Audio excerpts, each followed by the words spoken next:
we were told we needed to form a march, and I had never known what that meant.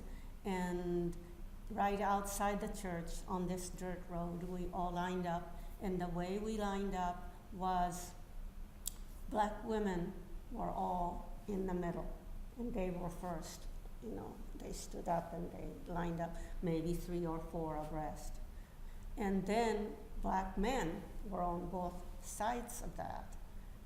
And then there were those, white women, and I was in those roles. And then men who were, white men were on the outside, and we were all kind of maybe 15 to 20 abreast this way. And very orderly, everybody was, I guess we had been told we should be wearing our Sunday best. Mm-hmm. So I think I must have been wearing flats and skirt and things of that nature. And then it was towards the dusk, I think. Mm-hmm. It was kind of getting dark. But then when we lined up, when the formation was done, they said, now lock your arms. And so we were told to lock arms.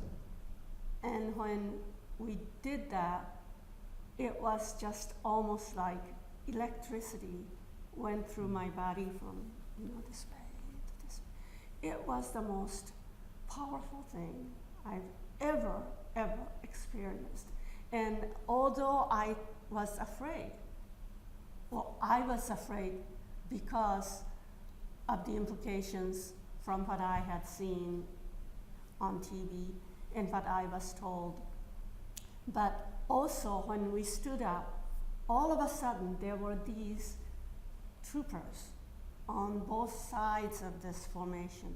There were Alabama troopers with sunglasses, which were reflective glasses, which you could not see their faces, and they were wearing, a helmet. And then they stood like this with the baton, and they looked so fierce. And they were everywhere. They were all of a sudden, after we stood up, they were surrounding us. And then yet when we locked arms, I felt like, I could do anything with this group of people. And that was the most memorable thing about it, that I was there to protect, but I was there protected. And so then somebody said, let us march. And we walked maybe 3 or 4 steps at the most. And then some booming voice said, you may not go any further. And I think it must have come from the head of the troopers. Jim Clark. And then it stopped. And I heard Reverend Abernathy say, let us pray. And then we all got down on our knees.